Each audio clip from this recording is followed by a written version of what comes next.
الحمد لله رب العالمين الرحمن الرحيم مالك يوم الدين إياك نعبد وإياك نستعين اهدنا الصراط المستقيم صراط الذين أنعمت عليهم غير المغضوب عليهم ولا الضالين آمين.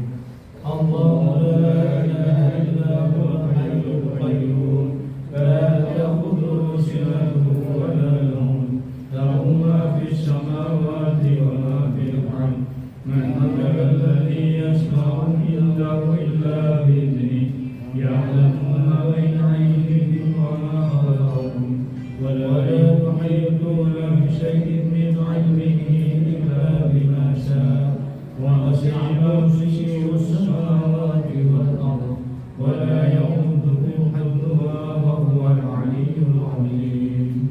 آمن الرسول بما أنزل إليه من ربه والمؤمنون كل آمن بالله وملائكته وكتبه ورسله لا نفرق بين أحد من رسله وقالوا سمعنا وأطعنا غفرانك ربنا وإليك المصير.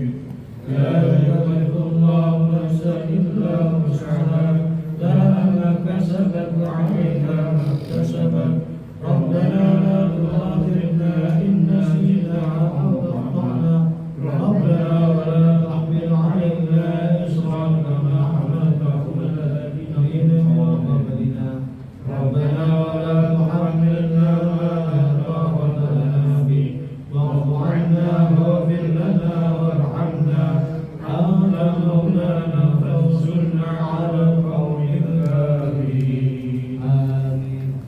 لا إله إلا الله وحده لا شريك له له الملك وله الحمد يحيي ويميت وهو على كل شيء قدير.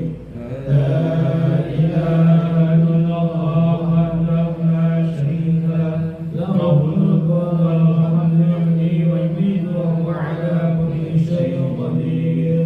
لا إله إلا الله وحده لا شريك له له الملك وله الحمد يحيي ويميت وهو على كل شيء قدير. سبحان الله والحمد لله ولا إله إلا الله والله أكبر.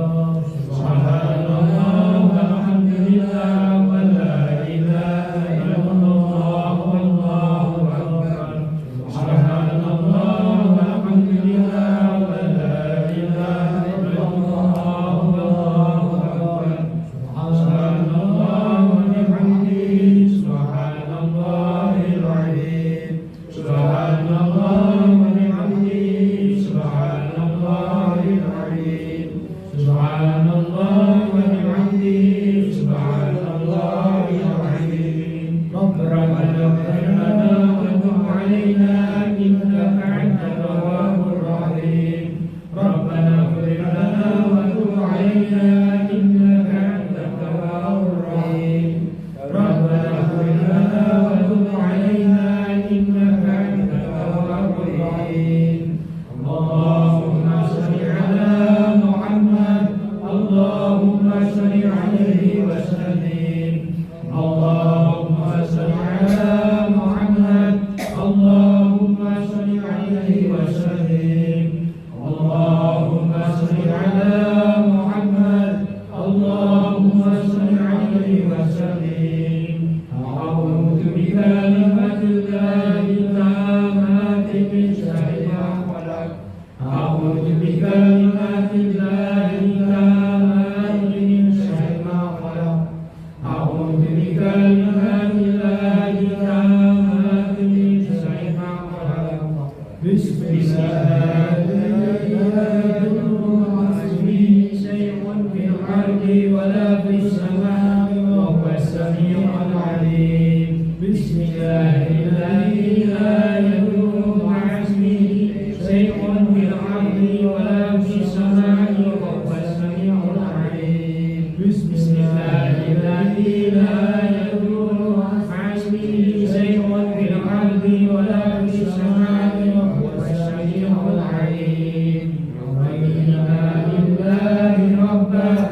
وبالإسلام دينا وبمحمد نبيا رضينا بالله ربا وبالإسلام دينا وبمحمد نبيا رضينا بالله ربا وبالإسلام دينا وبمحمد نبيا بسم الله والحمد لله والخير والشر مشيئة الله بسم الله والحمد لله والخير والشر مشيئة الله بسم الله والحمد لله والخير والشر مشيئة الله آمنا بالله واليوم الآخر تبنا إلى الله تعالى الظاهر آمنا بالله واليوم الآخر تبنا إلى الله تعالى الظاهر آمنا بالله واليوم الآخر تبنا إلى الله تعالى الظاهر يا ربنا واعف عنا ومحو الذي كان منا يا ربنا واعف عنا ومحو الذي كان منا يا ربنا واعف عنا ومحو الذي كان منا يا ذا الجلال والإكرام أعنا على دين الإسلام يا ذا الجلال والإكرام أعنا على دين الإسلام يا ذا الجلال والإكرام أعنا على دين الإسلام يا ذا الجلال والإكرام أعنا على دين الإسلام يا ذا الجلال والإكرام أعنا على دين الإسلام يا ذا الجلال والإكرام أعنا على دين الإسلام يا ذا الجلال والإكرام أعنا على دين الإسلام يا قوي يا متين احرس الظالمين يا قوي يا متين احرس الظالمين يا قوي يا متين احرس الظالمين أصلح الله أمور المسلمين شرف الله الشاملين أصلح الله أمور المسلمين شرف الله الشاملين أصلح الله أمور المسلمين شرف الله الشاملين يا عليم يا كبير يا عليم يا قدير يا سميع يا بصير يا لطيف يا خبير يا عليم يا كبير يا عليم يا قدير يا سميع يا بصير يا لطيف يا خبير يا عليم يا كبير يا عليم يا قدير يا سميع يا بصير يا لطيف يا خبير يا بارئ الهم يا كاشف الغم يا من بعباده يغفر ويرحم يا بارئ الهم يا كاشف الغم يا من بعباده يغفر ويرحم يا بارئ الهم يا كاشف الغم يا من بعباده يغفر ويرحم أستغفر الله رب البرايا أستغفر الله من الخطايا أستغفر الله رب البرايا أستغفر الله من الخطايا أستغفر الله رب البرايا أستغفر الله من الخطايا أستغفر الله رب البرايا أستغفر الله من الخطايا لا إله إلا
merasakan di dalam hati kita syukur kepada Allah Subhanahu wa Ta'ala, yang mana atas taufik darinya kita bisa berhadir kembali, kita bisa meluangkan waktu kita bisa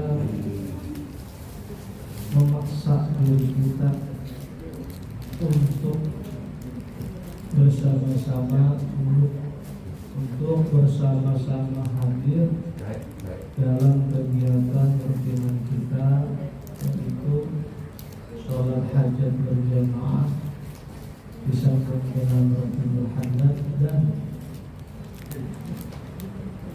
sambil menunggu isya kita membaca kitab Sulam Taufik karangan Al-Habib Husain bin Wahid. Mudah-mudahan kita senantiasa diistiqomahkan oleh Allah Subhanahu wa Ta'ala. Amin ya rabbal alamin.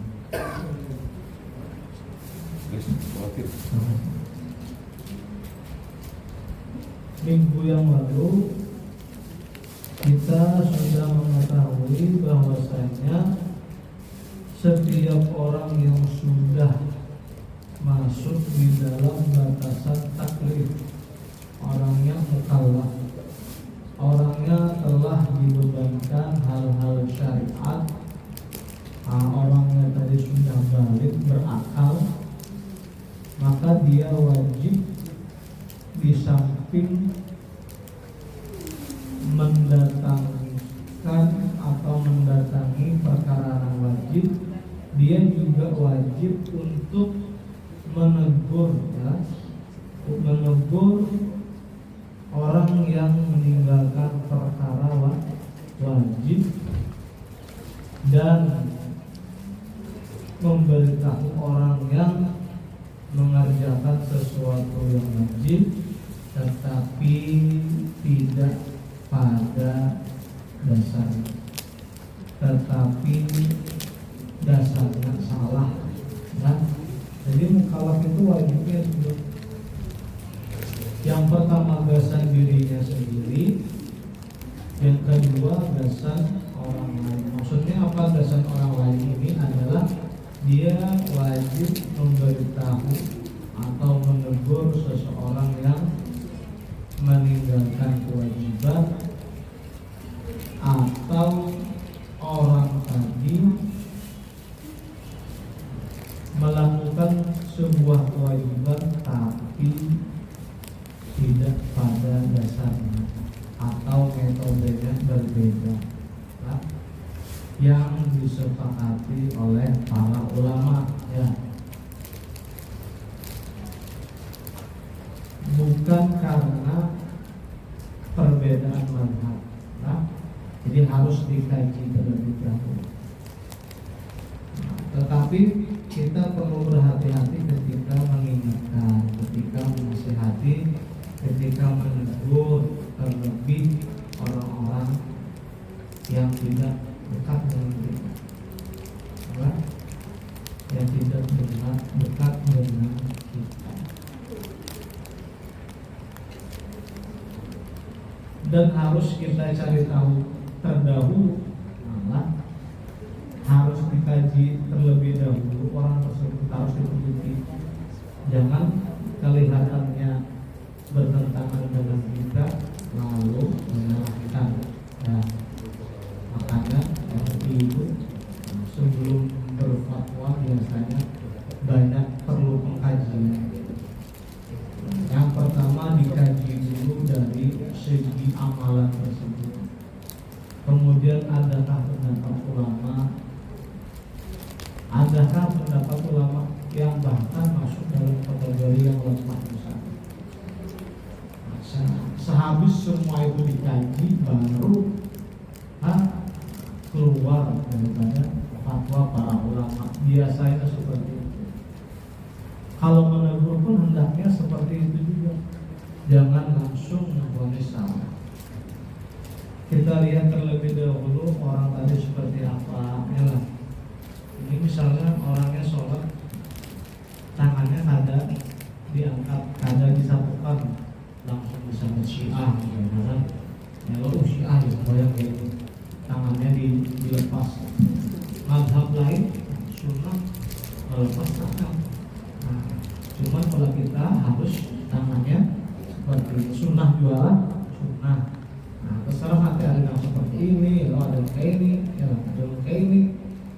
Saya jangan di sini kan, jangan di sini. Ya, ada yang kayak ini tuh apa?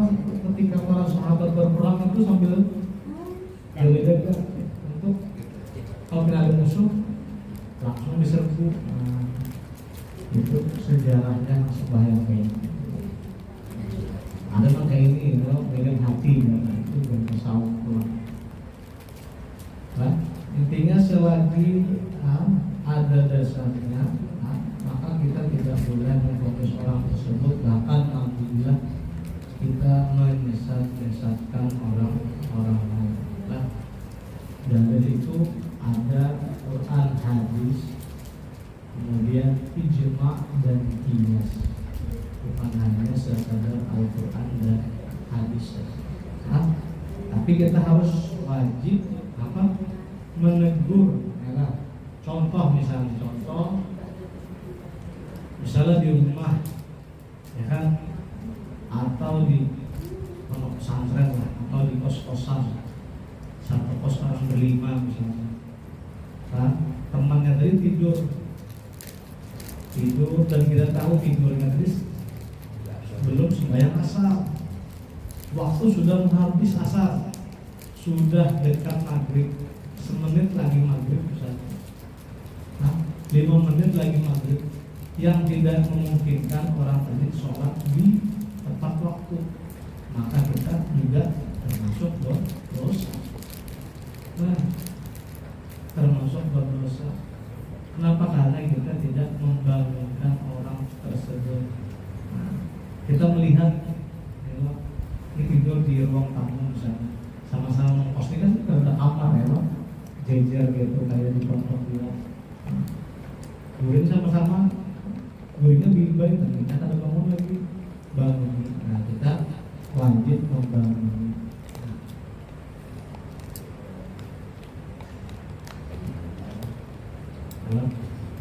Jadi kita tadi wajib untuk diri kita sendiri, dan juga kita wajib mementingkan orang lain.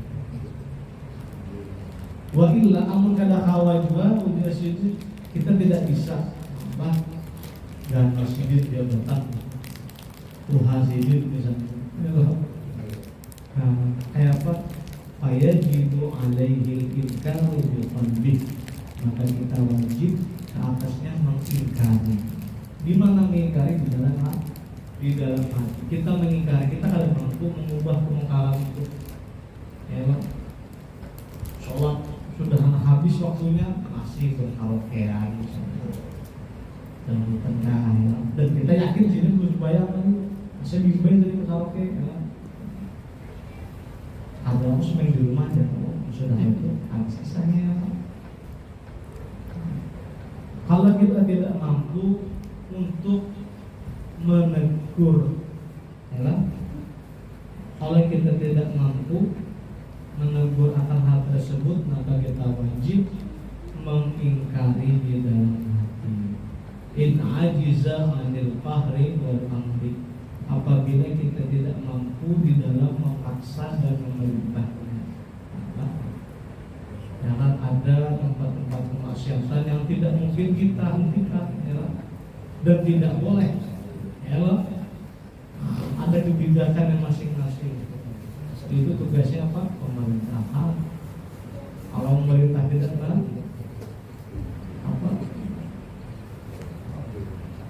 kalau pemerintah tidak ikut andil dalam menindak hal tersebut, maka kita tidak boleh untuk menindak hal tersebut.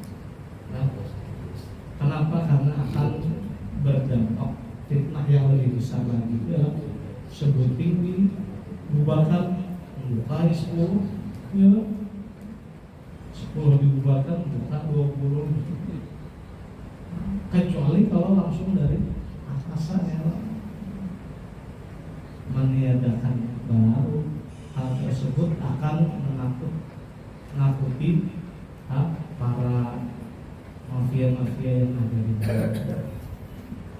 Wadzalika adhaful iman, dan ini adalah kadar yang paling minim di dalam keimanan seseorang. Ya, sejauh mana seorang mengingkari, bahkan kalau bisa menegur dalam kemaksiatan, maka hal tersebut berpengaruh di dalam keimanan. Kalau ada mampu, itu paling rendah, paling rendah. Maksud paling rendah sini bukan paling rendah imannya, paling rendah di dalam sesuatu yang wajib untuk menjaga keimanan. Bukan berarti orang-orang yang kita ketahui taat beribadah tetapi tidak menegur, misalnya apakah imannya lemah, bukan seperti itu. Karena melihat kemudaratan yang mungkin akan datang lebih besar lagi, sehingga yang dimaksud dengan adhaful iman, para ulama menjelaskan apa? Paling sedikit atau paling minimal hal yang wajib untuk manusia, yang mempengaruhi imannya. Itu dimaksudkan.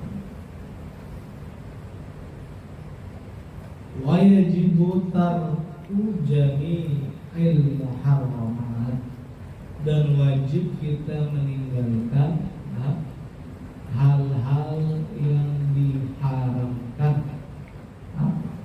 Kita sudah tahu sebentar, kita wajib meninggalkan hal-hal yang diharamkan oleh Allah Subhanahu wa Ta'ala melalui Rasulullah dan sampai kepada kita sekarang ini lewat para ulama, lewat para tabi'in serta tabi'in. Kita wajib meninggalkan hal tersebut. Contohnya yang pertama mungkin seperti durhaka kepada kedua orang tua, durhaka kepada kedua orang tua. Kita wajib meninggalkan hal tersebut dalam sekecil apapun. Kita wajib meninggalkan, atau juga memutus tali silaturahmi. Kita memutus tali silaturahmi itu haram, dan orang yang berlaku tersebut wajib kita tegur kalau kita mampu menegurnya. Sama-sama di sana, misalnya bertiga, dua aja kawan sebutin di musuri. Kalau boleh kayak itu harus salah satu memadahi, jangan seperti itu. Atau minum khamar, alhamdulillah, dan lain sebagainya. Maka kita harus meninggalkan hal tersebut. Wa nahyu murtakibiha, dan mencegah orang yang melakukannya. Orang yang melakukannya juga wajib kita padahi, kita larang. Sekalipun itu disebutkan di sini walau sobiyan, sekalipun itu anak kecil. Sekalipun itu anak kecil. Agar apa? Agar tidak terbiasa dalam hal tersebut. Agar tidak terbiasa dalam hal-hal tersebut. Wa mana'ahu qahran minha in qadara alaihi, dan kita wajib mencegahnya secara paksa. Tapi dengan syarat tadi ialah in qadara alaihi, kalau masuk di dalam batasan kita, kalau kita mampu akan hal tersebut. Maksud mampu di sini adalah apa? Ya tadi, batasan kita. Seorang bapak itu terhadap anak dan istrinya, seorang ibu terhadap anaknya, seorang atasan kepada bawahannya, ada dan sebagainya.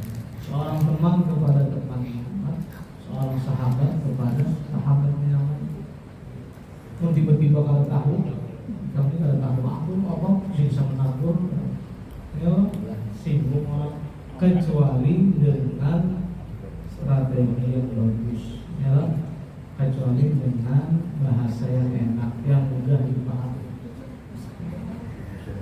Jadi pernah dikisahkan itu ketika cucunya Rasulullah lah, Sayyidina Hasan dan Husain, itu melihat orang tua yang salah di dalam tata cara wudhunya. Salah di dalam tata cara wudhunya, pas keduanya tadi hendak mengambil air wudhu. Ketika melihat tadi orang yang sudah tua, ya, dan tata cara wudhunya salah, maka terbesitlah di dalam hati keduanya untuk menegur orang tua tadi. Cuman mereka berpikir, ya, kalau ditegur bisa maju. Akhirnya apa ujar salah satu dari Sayyidina Hasan dan Husain tadi, salah satunya menyambar ke ini, wahai kakek, coba lo melihat kami berdua ini. Nah, belum kisahnya akhirnya Tuhan berdua ini ribut, berdebat di depan kakek seorang tua tadi, berdebat sehingga sampailah suara keduanya kepada orang tua tadi. Terus orang tua tadi menanyakan, namanya orang tua, lo kenapa nih ribut-ribut kalian berdua ini kan? Ini nggak kayak wudhunya salah aja, ada wudhu ini yang salah aja. Ya sudah kayak ini aja dah. Itu coba mempelih hati wudhu kalian berdua nih mana yang jujur. Ujar salah satu dari cucunya Rasulullah, Sayyidina Hasan bin Husain. Tiba melihat keduanya wudhu, akhirnya pikir buat kita berdua jujur, aku yang salah.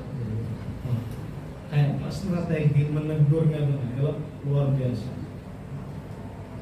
Gitu juga kita, jika melihat sesuatu yang memang telah disepakati, itu tidak dapat dipungkiri bahwasanya itu salah atau mendatangkan kemaksiatan, maka hendaklah kita menegur dengan sesuatu yang layak, dengan sesuatu yang baik, yang bagus. Ya, orang tua jangan ditegur di depan umum, tambah sama presiden, ya, pejabat, ada orang pejabat misalnya ditegur di depan bawahannya, ada yang mau menerima, ya. Hanya Allah Subhanahu wa Ta'ala memerintahkan Sayyidina Musa untuk menegur dengan lembut, bahkan itu kepada Fir'aun yang jelas-jelas dinyatakan tidak akan selamat, ya, tetap masih disuruh untuk berkata yang lemah. Mungkin sampai sini saja pembacaan kita pada malam hari ini, karena sudah sampai waktunya.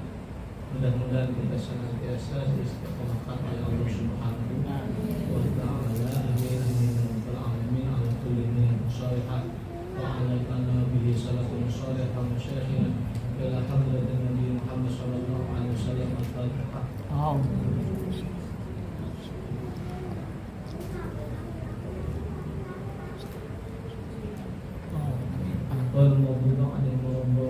Bismillahirrahmanirrahim. Salatu wassalamu ala Nabiyyil mursalin Sayyidina Muhammadin wa ala alihi wasallam. Taqabbal minna innaka antas samiul alim wa tub alaina innaka antal rahim. Rabbana atina fid dunya hasanah wa fil akhirati hasanah wa qina adzaban nar. Subhana rabbika rabbil izzati amma yasifun wa salamun alal mursalin walhamdulillahi rabbil alamin. Wassalamualaikum warahmatullahi wabarakatuh. Waalaikumsalam warahmatullahi wabarakatuh.